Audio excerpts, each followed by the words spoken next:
uh, yeah, and some of these are tough. What's the meanest thing you've done? What's the most shameful thing you've done? I don't have. Meanest thing. I don't know. I guess I made fun of that girl in school that had the cane and all, but not to her face. Then Um, it doesn't even count.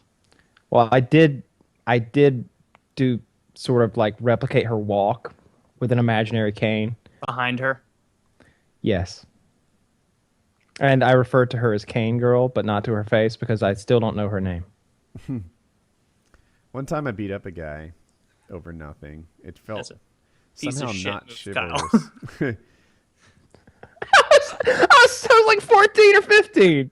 I love how like mine was so horrible. Nobody said anything. Well, what am I supposed to do? I didn't think it Oh, was look at that this. horrible.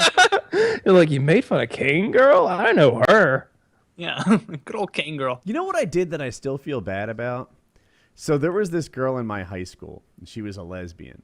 Now, just to set the scene, I think that was less accepted when I was in high school than it is now. Now it seems like everybody's pansexual, transsexual, asexual, gay. It doesn't like there's a whole spectrum. They don't even agree on gender Something anymore. cool and trendy. Even gender's a spectrum. You know, I'm mostly boy. Um, right. But back in the 90s, this girl was gay and she didn't change with the other girls at gym class and stuff like that. And she was out. She had like I guess she's pretty but not any kind of knockout or anything. She was just a normal looking in shape-ish girl. And she didn't have any friends. She was kind of ostracized. So I was nice to her. And then because that happened, she latched onto me hard. Like, you know, we just pass in the hallways and it was like, Woody, how are you? And at first I'm like, good, you. But after a while it was like she was a social pariah because of this gay thing. Like, it wasn't working for her back in the day in my high school. And I turned off the charm strong enough so that she would stop latching on to me. And that wasn't the me of today wouldn't have gone that route. You know, fuck everyone. I don't care. I'll be your friend.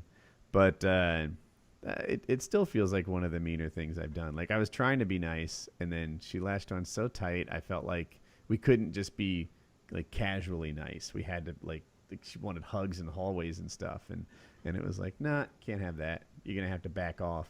And the way to get her to back off was to cold shoulder her enough that she stopped. Well, That's, I mean, if that's on the how old were you? Sophomore, junior.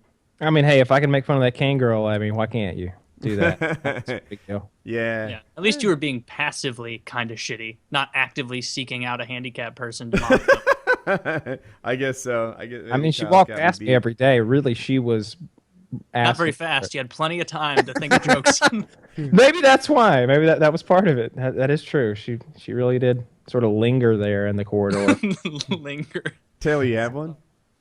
course, we wouldn't open the doors for her, so she didn't have much of a choice. I can't even think of the meanest thing. Like that, you saying that story reminded me of, like, I did the exact same thing with someone who's a social pariah, not like a lesbian or a gay guy or anything, but someone who like had no friends.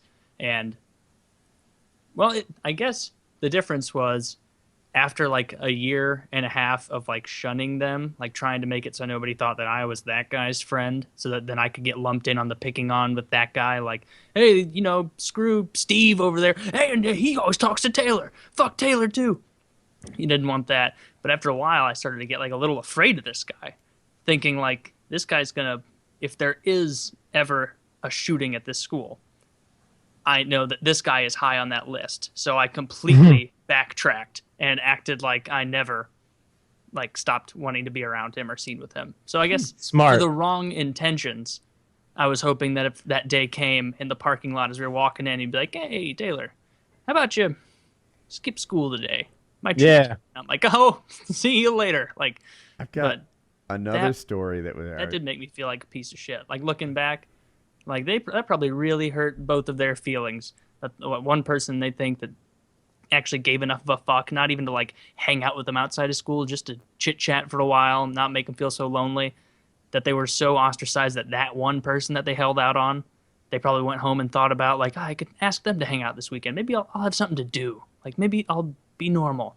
Then that person tells them no. I don't know. That it's not like a flagrant, but it is really shitty. I did the Makes you same feel thing, bad. and maybe she asked herself. In my case, what did I do to lose Woody? You know, like I lose. I gave it my all. I was really nice. You know, every time I saw him, I would greet him. I would this, I would that, and it's like she didn't do anything wrong except the world agreed that she was wrong. You know, like yeah.